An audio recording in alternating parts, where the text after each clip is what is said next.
Is about the new Kotalawala Defence University Act to be passed by the Parliament of Sri Lanka. Actually, the proposed Kotalawala Defence University Bill. Now, according to the Vice Chancellor of the Kotalawala Defence University, Mr. I think Milinda Piris, Major General Milinda Piris, the Kotalawala Defence University Act would, ensure that all Sri Lankan defence forces like Army, Navy, Air Force, Coast Guard, and the cyber, and also I would propose the Sri Lanka Coast Guard and also the Sri Lanka Coast Guard formal training schools to be established and then affiliate to the Kotalawala Defence University Bill, and also the Sri Lanka Cyber Force, which is now under Sri Lanka Air Force, to be given like a Sri Lanka Cyber Force Training School and then affiliated under the Kotalawala Defence University Bill, and also the proposed Sri Lanka Space Force to be incorporated and accordingly a Sri Lanka Space Force School and to be affiliated under the Kotalawala Defence University Bill. So together with the other existing Sri Lanka Defence Forces military schools, like for officers rather, not the non-officers or the warrant officers. So it will be like Sri Lanka Military Academy, Sri Lanka Naval Academy, Sri Lanka Air Force Academy, the Sri Lanka Air Force Junior Staff College, National Defence College, like would be like which are now affiliated to the Kotalawala Defence University of Sri Lanka already, would be given the access to authorize issuing their awarding their degrees at bachelor's, master's, PhD and postdoctoral, and also certificates and diploma and postgraduate diploma levels through the Kotalawala Defence University. I think this is a very good system because now we know that the Sri Lanka Military Academy, at the time I was teaching there, I got complaint from the students that and also the management at that time at the Sri Lanka Military Academy that they did not have the degree confer authority and they have to issue degrees through the University of Sabaragamuwa. So I think the current situation is really good. I think after my suggestions on YouTube, the Vice Chancellor Major General Milinda Piris had adopted this mechanism. So not only this actually, but these college military established training schools are already like for officers, but there are like Sri Lanka Army Battle Training School and also the other infantry training schools and various other training schools which are not really affiliated to the officer training alone. So all such schools like the infantry training school in Mineria, etc., all such schools, disregarding whether it's officer training or warrant officer training or non-officer training, so they have to be or even the normal soldier training, they have to be given affiliation to the Kotalawala Defence University.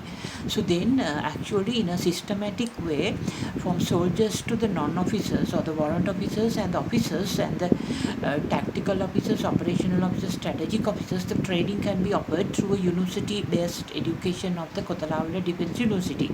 So it's important, as I suggested, the coastal, Sri Lanka Coast Guard have its appropriate training college and a training school for sailors and non-officers and a college for the officers, and also the proposed Sri Lanka Space Force have a training school and a college for the training school for the normal workers and also the others who are officers, and accordingly those institutions be also affiliated to the Kotalawala Defence University Bill, so that all these training schools and for the non-officers and the warrant officers and also the for officers training schools at tactical, operational and strategic level could be offered a proper formalized education through the Kotalawala Defence University Degree Award.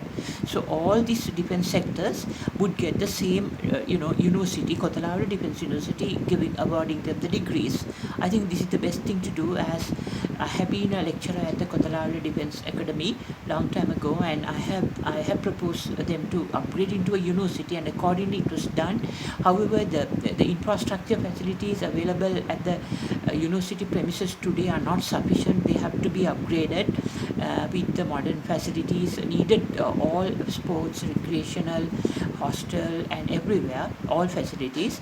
And I think it's very much important that the future, when it comes to national intelligence, since I have proposed the Chief of National Intelligence Office and the officer must be incorporated by Act of Parliament, the National Intelligence, college training school for non-officers and the warrant officers, and the normal intelligence officers, and also for trainees college for officer level at tactical, operational, tactical, and the strategic level be established for the Sri Lanka proposed Sri Lanka National Intelligence Force, because Sri Lanka National Intelligence Force could, under its commander must integrate all the current national, intelligence services operating in different defense forces and different state intelligence forces, so under one command,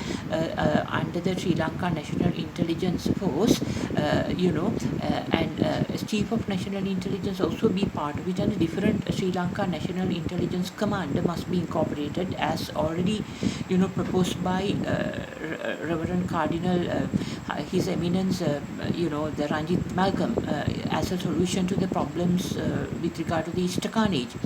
But we know that the Easter carnage had been not like an intelligence lab. It had been a prior warning that an attack could be carried out, and accordingly, I think Sri Lankan officials for some reason allowed the attack to be done if possible, and they did it. I think it is like India destroying our country once again, the Easter carnage. So it proves this intelligence officers' activity of not acting upon intelligence warnings really proves that India carried out this attack today. That's how the intelligence agencies must work to protect our country's interest, so that any such untoward thing won't happen again because of what the intelligence officers so intelligently did that day. On the other hand, what is important to consider is that Roman Catholic Church knew about this pending Easter carnage attacks, since India had it's not really an intelligence warning. It was like a warning to Sri Lanka: we would do this attack, do whatever you want. So according to Sri Lanka intelligence community, I think decided to let it, do whatever they want and see. Since Sri Lanka Roman Catholic Church knew about it, as its members have discussed about it with their parents before, like Mr. Harin Fernando had told his father about, has said that his father indicated to him about the pending attack. Probably then the Sri Lanka Roman Catholic Church knew about it. So now this way of very good intelligent handling would prevent such attacks again in the country. And also the Sri Lanka Roman Catholic Church is not really towards our country. It's actually the political authority of the state of Rome, Vatican. So the state of Vatican's political sovereignty cannot go against the Sri Lankan leaders' decisions to develop the Muthuraja area, because the Sri Lanka's Cardinal Ranjit Malcolm is a political leader, as a religious leader of the state of Vatican, which is a UN state under United Nations General Assembly system. So when they dictate terms and say stop that Muthuraja development, it amounts to Vatican state interfering in our country's affairs. So that cannot happen. And I think such any attacks which the Vatican carried out in Sri Lanka must not happen again. For this purpose only, I also suggested this Sri Lanka Intelligence Force, and also the Sri Lanka Incidents Command, in order to avoid further disasters like the Pearl ship disaster near the Colombo port city. And also there has to be a Sri Lanka Incident Command school for normal officers and those who are under warrant officers and the officers appointed by the president. And then accordingly those schools, colleges also must be affiliated to the Kotalawada Defence University Bill, so they can be, they can also award degrees under the Kotalawada Defence University name under their supervision.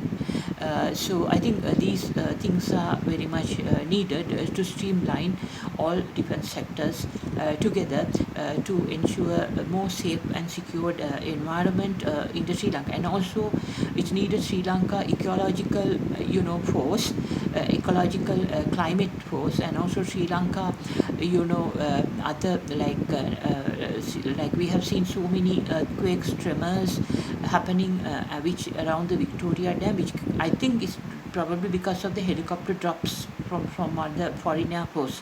Because of that, these the indicators, the machines have indicated the they are the tremor measurement scales, which can be manipulated if you drop it in Kandy, especially since there is a tremor measurement center under Sri Lanka University of Peradeniya, affiliated to Sri Lanka Survey and Mine Bureau in Kandy. So in order to avoid all these situations, and Sri Lanka nature force is needed with regard to countering such we know already that the disaster with regard to the tsunami happened. I think probably tsunamis are artificially created. So tsunamis, earthquakes, minor tremors, since Sri Lanka do not have any this other lava explosions, similar things. I think these areas there should be a Sri Lanka natural force also, and accordingly their schools and colleges must be established under Sri Lanka Defence University Bill to avoid regularized education through the Kotalawala Defence University Bill.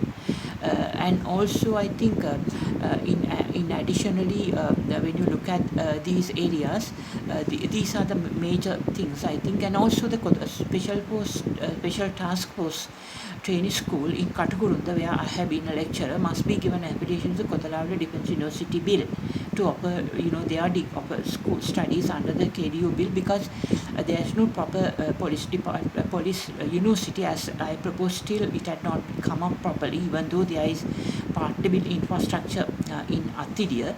So this police university must also be regularized and as set up soon as possible to offer degree courses of education to all police recruits before they being enlisted as police constable, and also to operational, tactical and strategic level police officers in Sri Lanka, into specialized branches in narcotic, women and children, and criminal and cyber crimes, etc. I think this way we can safeguard the interest of our country.